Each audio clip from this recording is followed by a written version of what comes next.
Okay, with the tuning condenser off the radio now, you kind of see sizing things up again here with all that rust and crud that I have to spend time removing. So again, just a few before photos of what lies ahead of me here with the navel jelly and some of the other products here.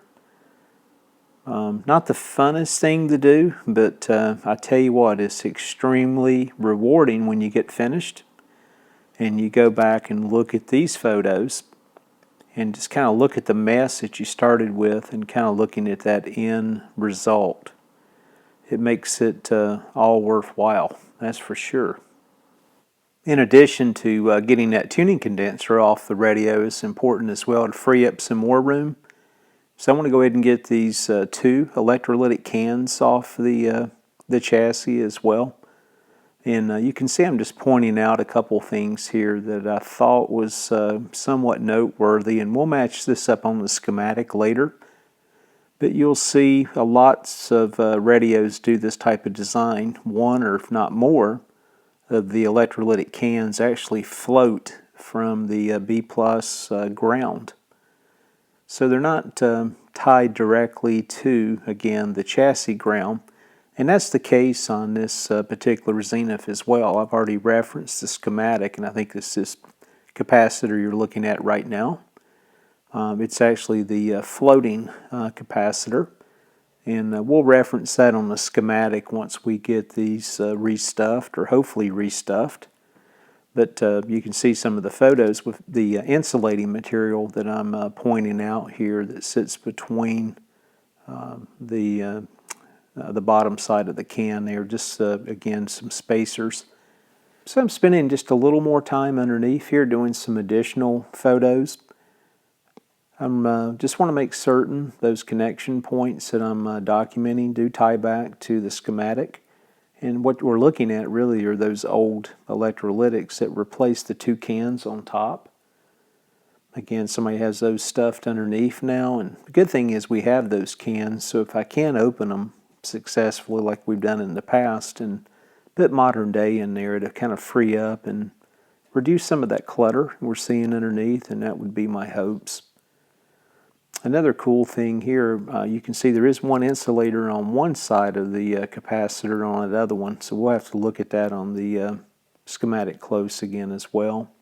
Some of the nomenclature here, part numbers that you see there on the skin of the aluminum, I'll try to preserve those or reproduce them if all possible. I showed a technique for doing that in a prior video on the Garrod or Garrett radio. But there's a new process that I found, and I may give that a try on here just for giggles.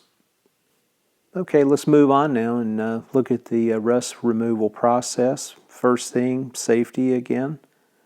Got a little fan running in the background to circulate some air and take these fumes away from me. Got my safety glasses on as well, and you don't want any of this bad stuff in your eyes if you guys do this at home.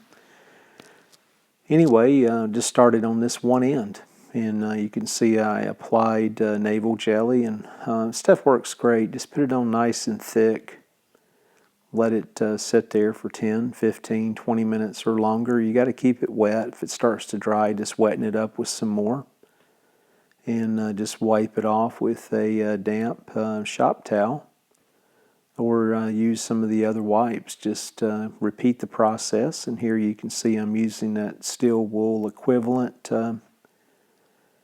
abrasive pad, and that helps as well. So when you're doing this type of activity, you got to find something else to occupy part of your time, again, because there's a lot of weight. So yeah, just plan out your time. I always find there's other things that can be done in between the waiting cycle, just to keep the project again moving forward.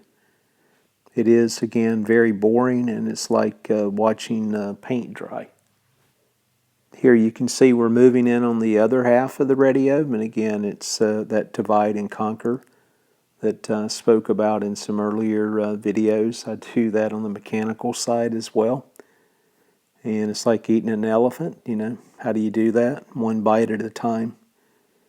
So again, this is time consuming, and boring, as I've already mentioned, but it's really, really cool when you get to the end and get to see the results of your labor. You can see it's really starting to shape up nicely, and there is some pitting, and I'll point those out, but you can see where I'm now moving around here to the front side and knocking it out, and it's in pretty bad shape. I'll still have to perfect both sides, and I still need to do the back as well. So I haven't touched it other than what kind of dripped off the front side down on the back side. And here's that bracket itself that comes off that pre-selector coil and holds that other coil that attaches itself there between the pre-selector and the tuning assembly. Those fasteners there are all rusted up, so I'm just taking some time here to hit those again. You can see there again, I'm going back over repeatedly in those areas where I had the kind of the largest amount of rust, and that's the area I have some pitting. I did put some painter's tape for now, just around the oscillator coil and the IFs, just to protect that aluminum. You don't want that navel jelly on the aluminum. If you do, it's going to discolor it. Been there and done that. So I'll actually remove those cans, or that's my intent later on, and get those cleaned up best I can with some polish. So here's some close-up photos again. You can see some of the pitting that I referenced, and again where I'm still doing some spot treatments with the navel jelly just to get my best result. It's all you can do, folks. Just do the best you can when it comes to these old radio chassis. At this point, it's really starting to shape up pretty good. Again, you can see I've been using a little bit of polish on it as well. I used a little bit of the mother's polish here on the top just to do some spot treatment, just to see what it would look like where some of the bluing came off of the chassis. And it looks pretty good. Also used some of that Quick Glow product as well.